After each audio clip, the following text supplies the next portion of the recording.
Hi everyone and welcome back to a first here on the channel. I want to try to do something like this where I deem myself some degree a subject matter expert on this area, and that area is all things JTAC and close air support, or CAS. So what I want to start off with here today is here's a grainy footage that was put out there back in the Afghan days well over a decade ago, and it's really sporty to hear this JTAC do his best with a pair of A10s that the video is going to be coming from today. And I just want to be able to add my perspective and add a little bit of a 3D spatial abilities to what it is that you are going to see. The clip is not great, unfortunately, and also what you're going to hear. Kind of give you that 3D picture, or a blank canvas, if you will. I'll paint the picture with words, try to do my best, and add a little bit more value to this.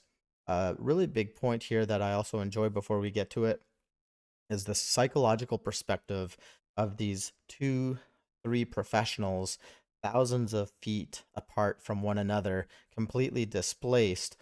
One's in a conditioned cockpit of sorts to some degree. Very little threat to him, while the other is in the threat arena. And the communication that's happening here is just fantastic to see such professionalism come from these guys in an environment where they are cool, calm, and collected, no doubt because of their training, and under the most intense circumstances are able to apply what it is that they've learned and come out victorious, ready to fight another day. Just watch that volume. If it's a little bit too loud, I'll talk as we go.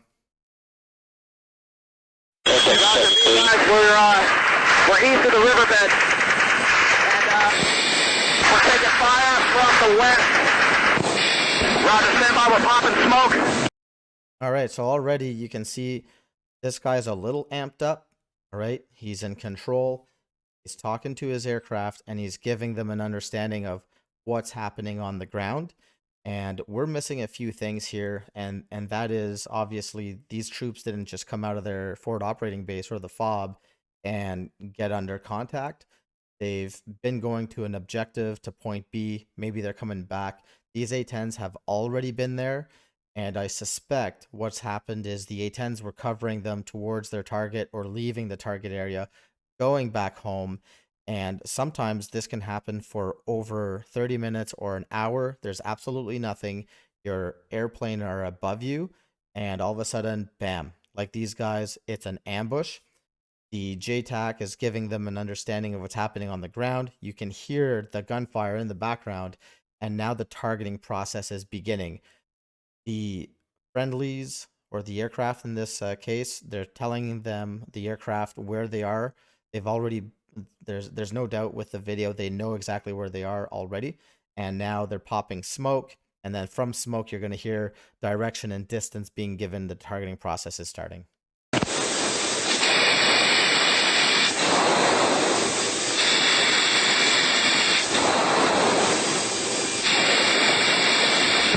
for the smoke, it's going to be a red smoke. It's going to be a red smoke. Okay, got the red smoke. Roger, gun runs north to south, west of the smoke, west of the smoke. All right, so a moment ago we started with concern in the voice, and now things are getting amped up. And even from the pilot, you can hear his body is telling him, I need oxygen, and he is sucking in that O2. It's really something to hear that he is invested, and that's the point of the professionalism in this. From the pilot's point of view, is that he wants to win and he needs to save those eagles on the ground. Before we continue with the clip, we've got that smoke on the ground now, and essentially there's no 9 line in this, right? And so you're gonna hear remarks being given with cardinal directions from the JTAC. What I want to do is, for the video, here's my my crosshairs, or my cursor rather, and we've got the north arrow and the A10's targeting pod. So we're looking through the targeting pod of one of the two A10s, and this is the lead aircraft. Here's the letter N as in November, and here is the arrow. You'll see it a little bit better as the video goes on. So essentially the bottom of the screen is north. And as the JTAC was giving information. You've got this road that we can see. So this is a north-south running road. And then there's this 90-degree T intersection. And they're going to start moving down towards here, which is the east. Okay, so again, up here. Other stuff that we can see in the HUD is 41 meters. And I think this entire square from side to side of the perimeter, 41 meters. The targeting sensor is in combat mode. Time, most likely in Zulu. And on this side here, we've got LDR. So that's the laser the laser ranging. So 1688 is the laser code.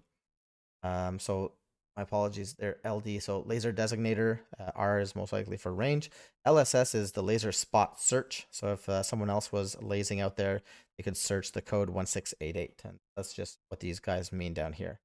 Besides that, the rest of it, we're pretty good. Let's continue on and see what these guys are going to do with the situation that they're in. Okay, copy. West of the smoke. I'm looking at danger close now. Roger, keep your fires west of the smoke. Commander's initials, Bravo Golf. Keep the fucking fire west of the smoke. We have 3 smokes popped. All right, so things are going really fast now. So one of the things you hear out there is that quick beeping that's happening. The A10 is pulling a hard maneuver, and the A10 is just talking to the pilot, and the pilot is now putting himself in position. So what we know is you've got the 3 smokes popped, and as through the explicit direction that the JTAC was given, we are going to keep the fires west of the smoke. So by doing that, because the friendlies are on the east side, he's now given a Beano line to the pilot, and that's from the smoke, north-south, keep your fires on the west side of it. And it's going to be a north to south pass. So the A10 is going to be coming from the bottom of the screen towards the top, and the friendlies will be on the east side for these passes. The A10 is going to be using the 30 millimeter, right? The gun of choice for this.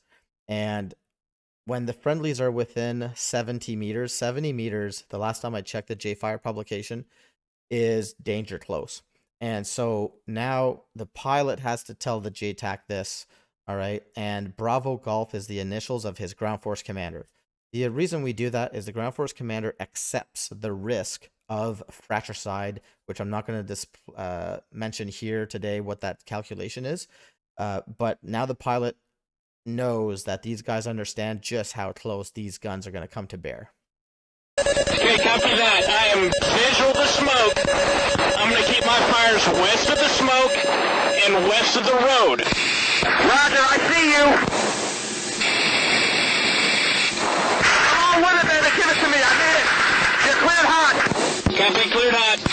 Stop visual to smoke. Visual and copy to the west.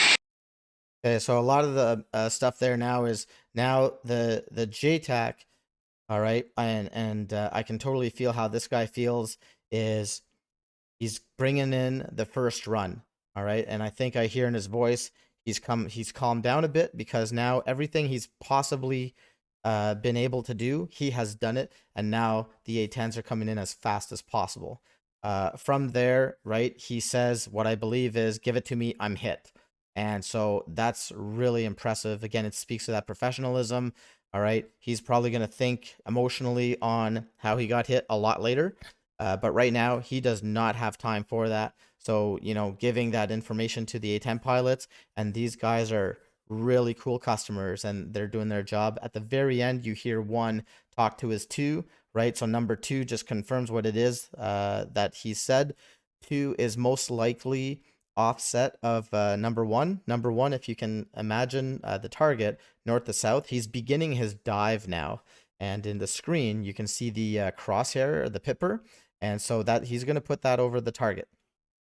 And from the number 2 position, 2 will be in a direction, kind of a circle that these guys are doing, where he can look on the ground, and as his number 1 dives down, number 1 to some degree gets tunnel vision on the target.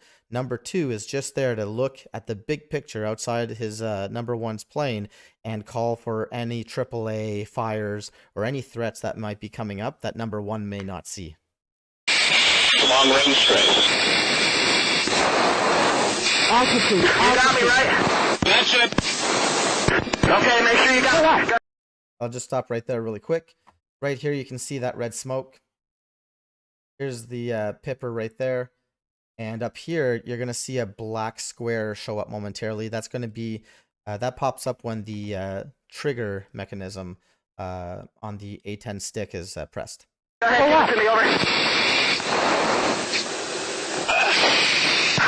Hill, I need you. Come on, Hill. Okay, so right away he's calling number 2. Again, the north arrow, the bottom of the screen being north. Here's that L shape or T shape intersection I talked about.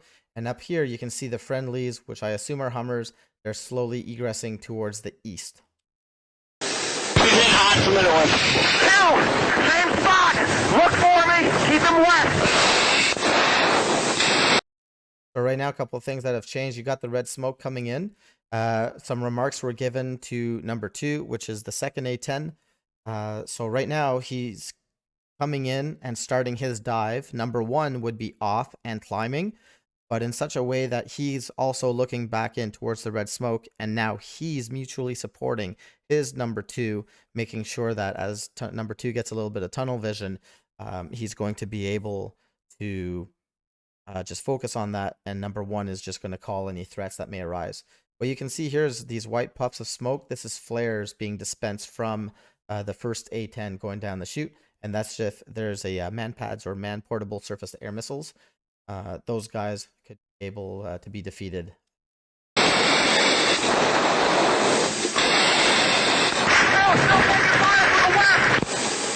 dude. Make it low angle strafe. I want it closer. 2. Okay, 1. I need it on the west hillside. The west bank. Just west. I need it on the west bank. I understand the west bank of the river. That's A firm. West bank. Okay, so right now, number 1, he's giving number 2 some corrections, right? Low angle strafe. I'm not a pilot. I'm not an A10 pilot, so I'm not going to speak to what that kind of changes, but he's the weaponeering expert, not the JTAC. And so he's treating number 2 very much as an extension of his weapon system. And that's what he's doing is controlling number 2 that way. And just at the bottom of the screen, you can see a lot of fires or smoke kind of coming up here, and that's, I think, exactly where the A10 just dropped his 30 millimeter. It gives me hell! Still give it to me in the grove! Okay, 1's in from the north. I've got the west bank of the river. 2's gonna give it to you in the grove. Roger, give me that gun run! Right along that bag, baby! In hot! Clear hot! Altitude. This one's really cool, because you know, we had a concerned JTAC when we started this video, and then, you know, he's a human being just like anybody else. And I've been there before where, you know, the voice cracks for a second and then it's like, get a hold of yourself, let's go. And so, you know, when he got shot, and if I understood that correctly, and he's shot and he's having a time, you could hear that stress. But now that kind of original, you know, 5 seconds into a fist fight type thing where, you know, it might be a sickening feeling, but this guy's in the fight, and now he's really in the fight. You guys could tell this guy's a pro. He's cursing on the radio, but at the same time, he's got such confidence in his skills and abilities and the A10 that you can just hear that in the voice. This is amazing.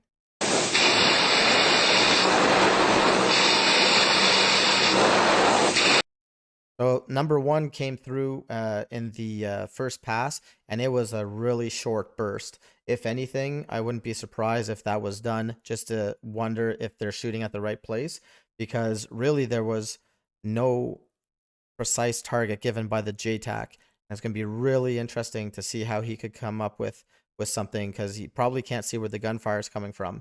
And so the first shot by the A10, kind of a mark. Are we looking at the right place? And now he's got that confidence in the JTAC that last burst was extremely long. That's a couple hundred rounds.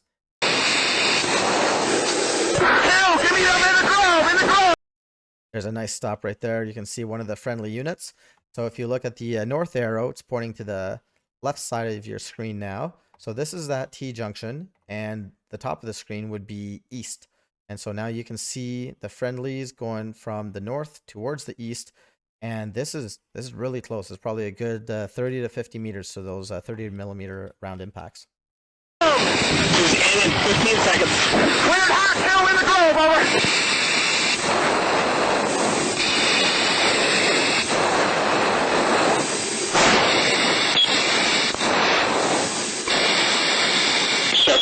Two, I have you visual.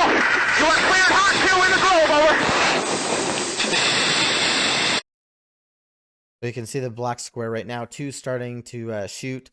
And at the very beginning of the clip for the first pass, I think it was, the JTAC said, "I see you." And so that's when it was really kind of amped up. And there's brevity out there, and that's just saying visual. So instead of saying "I see you," visual, that's giving the warm and fuzzy to number 2 as he's coming down that the JTAC's looking at him. All right, and so right now he would be seeing an A10 with those straight wings on its kind of like a knife edge, right? Standing on its wing, turning in. And then as he comes down, he wants to be able to analyze the nose geometry. Is the nose looking at him, or is the nose looking at the target? In this case, the target is so close that I can't imagine how kind of scary that looks. One,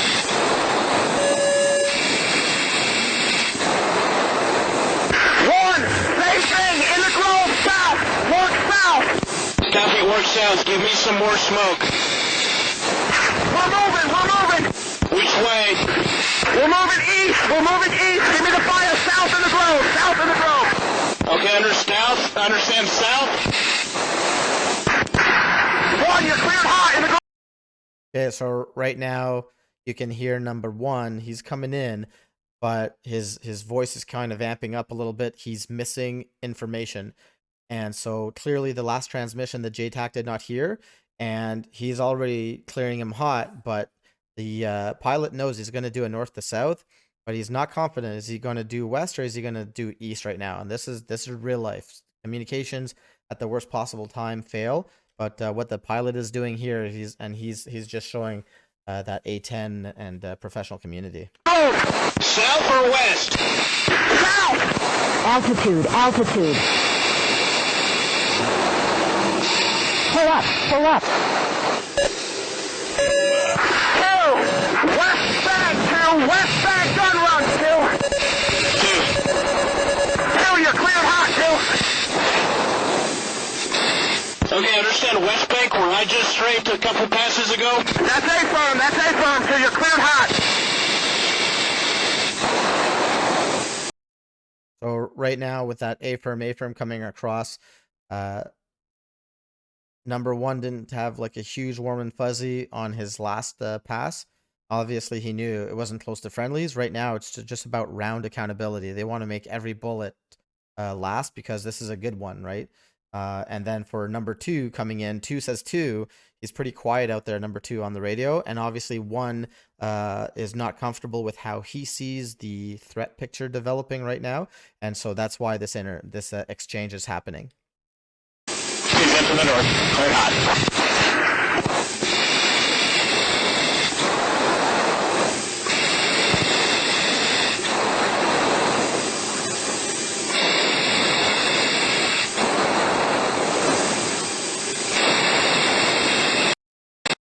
And that was just a wild, huge burst. And I think what you saw there too is you saw probably the nose pitch up a bit. So he's just really making that an elongated hit.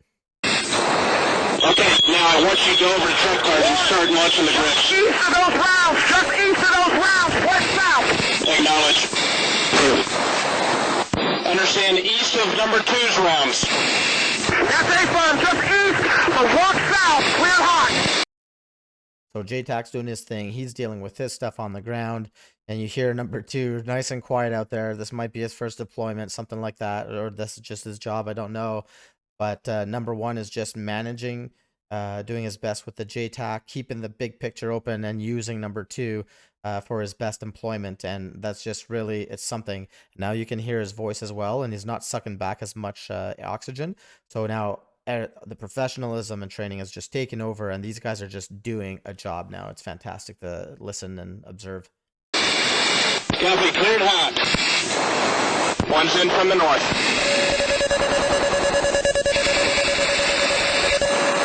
Confirm you're still moving east. Roger, that's A-firm, still moving east, cleared hot. Altitude. Back up, no contact. Where do you want me next? Okay, 2, ridge line to my southeast. Give me gun runs, over. Okay, so on that one, like, there's no doubt in my mind, something just started popping from a new direction, and that obviously got the JTAC's attention. 2 copies of ridge line to the southeast. Mark my tracer of smoke! So he's trying to put a smoke out there, and the tracer is going to most likely be from something like a 50 caliber machine gun that is on top of one of the Hummers, and just dumping rounds into wherever that enemy firing position located at. And so because you know where the friendlies are, you might, by day, I doubt it, but by night you might be able to see these red tracer bullets. Every 5 bullets is a tracer, and just goes out there. Watch, got friendly vehicles moving north on the road. 2 is in on the ridge line to the southeast. Roger 2, right over my head, cleared hot! Alright, Massive, give me a smoke and give me a Willie Pete mark on where you want the next ones. So a smoke is just that, a smoke, and a Willie Pete though is the actual kind of effect. So Willie Pete's, the JTAC probably doesn't have one of those. Like some artillery would be able to put out some white phosphorus, which is WP, the Willie Pete they call it. Just don't want to pronounce white phosphorus. But essentially you can typically take a red smoke, because that's, you know, usually for enemy. Greens would be for friendly positions. But whatever you have out there, you can throw it from the friendlies towards the target, and even if it lands short, say in between you and the friendlies, you can say from me to the smoke, that distance, use it as a unit of measure, and then the red smoke to the target would be another unit of measure, or 3 more, etc., like that. So right now he's just trying to figure this all out. Okay, I'll try. I'll give you smoke. I don't know about Willie Pete. I got 100 rounds. We got 270. Alright, we're running short on 30 millimeter. And that's it, guys. Sorry about that. I hope you liked it. It's my first time working on a video like this. At the end, what you could see is that the pilots were now being concerned with how much 30 millimeter is left. Because after this, if they don't have rockets on board, it's going to be time to employ some GPS or laser-guided 500-pound bombs. And at that time, the danger close radius opens up significantly. So depending where they would be employing, they'd have to have that conversation with the JTAC. And then from there, what risks want to be taken or not. From there, if you enjoyed the video, just let me know. This is the first time, again, that I do something like that. And thanks for joining me. Until next time, cheers.